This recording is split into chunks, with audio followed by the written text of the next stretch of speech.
జై జనసేన పవన్ కళ్యాణ్ గారి నాయకత్వం పవన్ కళ్యాణ్ గారి నాయకత్వం ఈరోజు ఎంతో శుభదినం 12వ ఆవిర్భావ సమావేశంలో భగవంతుడు కూడా మనకి హోలీ పండుగని ఇచ్చాడు. హోలీని ఎంత వైభవంగా ఆనందంగా చేసుకుంటామో మన 12వ ఆవిర్భావ దినోత్సవం కూడా ఆ విధంగా జరుపుకోమని భగవంతుడు ఈ రెండింటిని ఒకటే రోజు తీసుకురావడం అన్నది చాలా గొప్ప సందర్భం. ఈరోజు నాగబాబు గారు ఇప్పుడే మాట్లాడినప్పుడు చెప్పారు, ఈయన తల్లికి కష్టం లేకుండా పుట్టాడు మా తమ్ముడు అని చెప్పారు. అంటే అటువంటి పుట్టిక ఎవరికి వస్తుంది అంటే కారణ జన్ములకు వస్తుంది. కారణ జన్ముడు ఎవరంటే మన ప్రీతమ జననేత పవన్ కళ్యాణ్ గారు. మన 2వ స్వతంత్ర పోరాటం చూసాం మొన్న ఎన్నికల్లో. అందులో ఒంటి చేతితో ఈ కురుక్షేత్ర మహాసంగ్రామాన్ని నడిపించినటువంటి నాయకుడు ఎవరైనా ఉన్నారంటే అది పవన్ కళ్యాణ్ గారు మాత్రమే అని చెప్పక తప్పదు.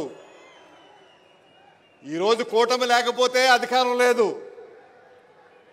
కూటమి రావాలి, కూటమి ఏర్పడాలి, ఈ రాష్ట్రాన్ని ముందుకు తీసుకెళ్ళాలి, ఈ స్వర్ణాంధ్రగా మార్పు చేయాలి అనే ఉద్దేశంతో బీజేపీ, తెలుగుదేశం, జనసేన 3 కూడా కలిపినటువంటి మహనీయుడు. ఈరోజు కూటమి లేకపోతే మనం ఊహించుకోగలమా చెప్పండి? ఈరోజు కేంద్రంలో ప్రభుత్వం ఏర్పడడానికి, రాష్ట్రంలో ప్రభుత్వం ఏర్పడడానికి, ఈ రాష్ట్రానికి సంపద సృష్టించి విభజన వల్ల ఎంత నష్టపోయామో ఈరోజు అధికారంలోకి వచ్చాక ఆ నష్టాన్ని పూడ్చే కార్యక్రమం, సంపద సృష్టించేటువంటి నాయకత్వం ఈరోజు మన దగ్గర ఉంది. మొన్ననే ప్రధాని గారు చెప్పారు, మేరే సాత్ పవన్ హై అన్నారు. పవన్ నా చెంత ఉంటారని నాకు చెప్పారు వాళ్ళు, నా చెంత పవన్ ఉన్నారని. ఈ ఆంధ్ర రాష్ట్ర ప్రజలంతా ఈ పవన్ చెంత ఉన్నారనేసి మరొకసారి తెలియపరుస్తూ ఈ సమకాల రాజకీయాల్లో స్వార్థం లేకుండా రాజకీయాలు చేసే వ్యక్తుల్ని ఈ మధ్యకాలంలో ఎక్కడా చూడటం లేదు. నేను మొదట ఎంతవరకు వెళ్తుందని అందరూ అనుమానాలు ఉంటే మాకు కూడా అనుమానం ఉండేది.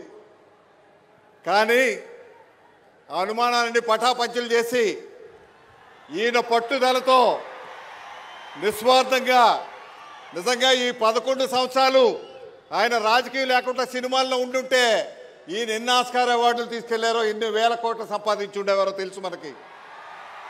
కానీ అవన్నీ కూడా వదిలిపెట్టి నిస్వార్థంగా, స్వార్థ ప్రయోజనాలు లేకుండా, స్వప్రయోజనం లేకుండా రాష్ట్రం బాగుండాలి, రాష్ట్రం అభివృద్ధి చెందాలి, నా రాష్ట్ర ప్రజలు ముందుకు వెళ్ళాలి, యువతకు అందరికీ ఉద్యోగాలు రావాలి, వారికి మార్గాలు చూపించాలి, పరిశ్రమలు తీసుకురావాలి, రైతన్నలను ఆదుకోవాలి, ఈ అక్క చెల్లెలను ఆదుకోవాలనేటువంటి ఏకైక సంకల్పంతో 11 సంవత్సరాలు నిర్విరామంగా పోరాటం చేసినటువంటి నాయకుడు మనతో ఉన్నాడు.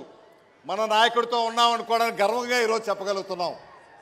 ఒకసారి ఎన్నికల ముందు వారితో మాట్లాడినప్పుడు చెప్పాం, మన స్టీల్ ప్లాంట్ కానీ, పోలవరం కానీ, ఉత్తరాంధ్ర సుజల శ్రవంత్ కానీ ఇటువంటి సమస్యలు ఎన్నో ఉన్నాయి. రైల్వే బోర్డు ఈ సమస్యలు మనం పరిష్కారం చేయగలుగుతామంటే నేనున్నాను, నా ఎజెండా అదే, మీరు భయపడక్కర్లేదు, తప్పనిసరిగా ఇవన్నీ చేసి తీరుతామని.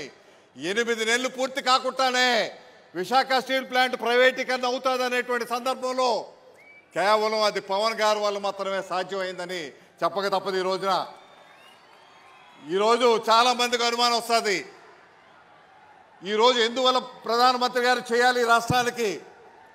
నాకు తెలిసి పవన్ కళ్యాణ్ గారు ఏమీ కూడా ఆశించలేదు.